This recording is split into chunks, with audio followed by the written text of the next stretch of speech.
Hi and welcome to Omni Edition Garden City. I'm Dan York, and with me now is Megan Sharon. She is the Director of the Community Resources Department at Maplewood Center. Is that correct? Community Resources Coordinator. Coordinator of the Community Resources Department. We Yes. want to get that incorrect. No. And we want to talk about the Healthy Kids, Happy Families program and project that's been going on for the past year. First off, tell people a little bit about yourself. How long have you been working for the City of Garden City? Okay. So I've been working for the City of Garden City in this capacity for a year. I have worked there in previous years working with the Family Resource Center. But on this project, it's our year anniversary, which is very exciting. We've been working really hard at getting all the families that are uninsured in Garden City to get health insurance. Okay. So, and this is part of a national initiative, yes, and part of a very fortunate grant that the Community Resources Department and the City of Garden City received. Explain that to folks, because again, those of us that know about it sometimes forget just how impressive it is that we were amongst 8 cities in the United States to receive this grant, and by far the smallest city to receive this grant. Yes, by far. So we're amongst cities like Dallas, Savannah, Georgia. So we are the smallest city, and it's from the National League of Cities, and it's because of Monica Fulton's brilliant grant writing skills.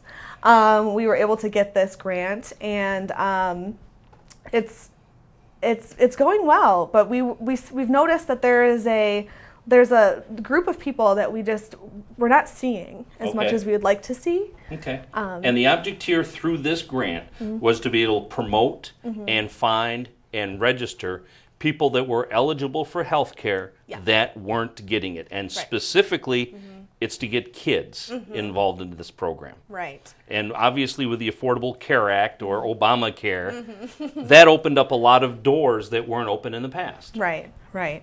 So so we got this grant to go out and educate people on what their options are with health insurance. And we also have an office at the Maplewood Community Center where we help people with the application to actually get signed up. The application process can be kind of complicated, and we've been trained in all of those little challenges that you might come across. Sure. And we're helping families get signed up right in the office. Now, one thing, because we're going to talk specifically about kids, and we're going to talk specifically about programs for people that maybe haven't ever been insured in their lives. But just to take a step back, talking about the Affordable Care Act and the fact that you folks handle that there at Maplewood. The Affordable Care Act actually is anyone that doesn't have insurance through their employer, no matter what their income is, correct? Correct. And puts them into a marketplace that otherwise wasn't available because folks in Garden City, folks that work for the auto industry, insurance has been kind of a given, and it's been something that's been handled by the employers. But with more people that are self-employed and with more people that work as contractors than ever before, I don't know that people understand that the insurance that was available before to someone that wasn't part of a group plan was pretty bad and pretty expensive. Right. And that has changed. That is the one thing that has changed with the Affordable Care Act, is that reasonable group plan style insurance is now available to everybody, no matter what. Absolutely right. Okay, and that's what you guys help. Even in my prior lifetime here, I was a contractor, and you folks even could have helped me sign up for that sort of thing. Yep. So everyone has an option. They have a bunch of options now. So if you have employer's insurance, that's excellent. And if you don't, then you have this option to go onto the marketplace where you can get those low-cost, affordable plans. And if you are below a certain income rate, then you can get free or low-cost insurance through the state, which is fantastic because it covers everything. Right. But even if you're not underneath those thresholds, it's still a better deal for the insurance that you get going through the marketplace. So if you are between a certain income level, then you can get tax credits on the marketplace, which lowers your premiums and out-of-pocket costs. Sure. So that's what makes it kind of an ideal option for people that are within a certain income bracket. Right, absolutely. Okay, let's talk about, again, Healthy Kids, Happy Families. Okay. So it's the 1-year anniversary of this program. Explain how the outreach has worked and explain how successful or unsuccessful it's been. So the outreach, we have been everywhere, it feels like, which is really exciting. We got to go and hang out at the schools and talk to people about their health insurance options there. we've been at a lot of the community events. We were at the chili cook-off last year. And we decided to put in the water bills around Christmas time last year, a flyer, which was hugely successful. We got a lot of phone calls generated from that. We also have done things like come on here and some press releases as well. So we've just tried to really push that we are here, we are ready to help. If you have any questions, it's a really complicated process. You are not alone, I guess, if you're feeling overwhelmed. And the folks that have been the ones that provided the funding through the grant, the National League of Cities, they're quite pleased with the efforts here in Garden City. Absolutely. They are extremely pleased. Okay. We've done great. We've done a great job. So the different types of insurance out there that are available, we talked about the Affordable Care Act, but there's also My Child, there's also Healthy Michigan. So really there's no legitimate reason for a school-aged child not to be insured with the availability of these programs. Right. Yes.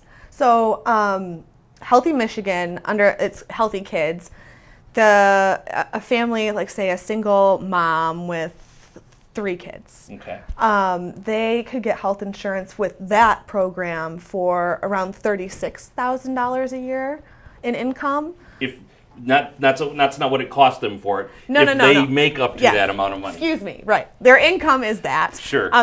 They would qualify for this completely no cost plan. But if you bump up that family of 4 to around $50,000 a year in income, they can get the My Child, which is a $10 premium. So $10 a month to get health insurance for their kids. And $50,000 in reality, about $54,000, I believe, is the annual household income in this country anyways. Right. So you're talking about the median, the median working household. Working families. That's what it's directed for. It's made for working families. Okay. And so if you're paying too much for your kids' health insurance, I mean, this is a great option for you to look into. I think a lot of people don't realize that your income can be as high as the threshold is. Okay.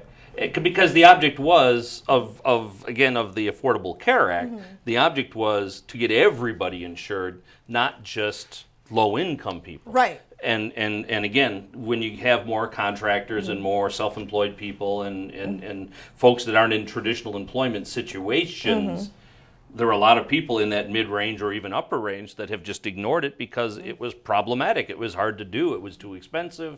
It just didn't seem practical. And that's why we're here. Okay. And it's free. Okay. We're happy to help with all those questions because it is complicated. So you have an event coming up in August, another push to try to get more people signed up, right? Yes. So it's just an event on a Saturday. It's August 15th. It's from 10 a.m. to 2 p.m. and we will be there just ready to help people apply. And with these programs like Healthy Michigan and My Child, there's no, open enrollment period. Okay. So you can come and apply anytime. So we're going to be there answering questions, and even if you want to kind of get prepared for the open enrollment that's going to start on November 1st, we can answer questions about that as well. Okay. And let's say you don't have kids, but again, you're in that category of where the Affordable Care Act applies to you. Is this a good time to come in, or is it better to make an appointment and come and see somebody a different time? It's either one. Either one. If this date works best for you, then come on in. If not, we can make an appointment with you. You can walk in even. Okay. We'd be happy to see you. What have you found to be the reason people don't have insurance or haven't taken advantage of this program? Is it a knowledge thing? Is it a stigma attached to taking what people conceive or perceive maybe to be a handout? So mostly it's been a knowledge thing. A lot of people are like, oh, I wasn't aware that I could make this much money and be qualified for this program. Okay. There is some stigma involved in it, but it's mostly not knowing that the program exists. Okay. All right. If people want more information, if people want to reach out to you, maybe someone would rather not come or can't come to the August 15th event, but still are interested in this, who do they call? Where do they go? What do they do? Call the Community Resources Office, and it's 734-793-1857, or you can go to the Garden City website, www.gardencitymi.org/. CRD. CRD. Okay, that has all the information about it. But this overall has been a very positive experience for everybody involved, hasn't it? Oh yes, it has. It has, and we're hoping it will continue on into the future as well. And this is a grant that it covers hundreds of thousands of dollars. This isn't some No. $3,000 or $4,000 grant. No. This is a major grant and a major initiative. Major initiative. Yep. Okay. And again, Garden City, very unique that cities like Dallas, Pittsburgh, Savannah, Georgia, these large cities that all qualified for this, that Garden City is one of those cities and can offer a totally different perspective. I guess one of the things the National League of Cities has been very pleased with is our ability to reach people through Facebook and all of these other things as we talked about before. Yeah. Yep. They were we've really had the most creative, I think, in the outreach Right. and education. Another thing that we just brainstormed, and we've just tried everything we can think of to get people aware of what we're doing. And so far, I think we've been pretty successful. And with school starting back here in a month or so, I imagine there will be a little more education for people who are maybe new to the Garden City schools and maybe, again, just don't know about this program. Yeah, so we're going to have back to school. We're going to be at the back to school events again. And we're going to be a part of the new kindergartens coming in to Lathers. So we'll get our information out to all the people that probably don't know about us yet. All right. Again, that phone number. 734-793-1857. That's correct. And www.gardenCityMI.org/CRD as in Community Resources Department. Yes. All right. Well, we wish you the best of luck with all of this. Thank you. And again, if you have a kid who's of school age, probably at this point in time, there's no excuse for anyone not to have health insurance. But certainly if you have a kid who is school aged, there's no excuse not to have that child insured now with the programming available. Yes. All right. Absolutely. All right, Megan, Sharon, thanks for being with us. Thank you for having me. All right, that's Omni Edition Garden City for today. Thanks very much for watching. Good night, everybody.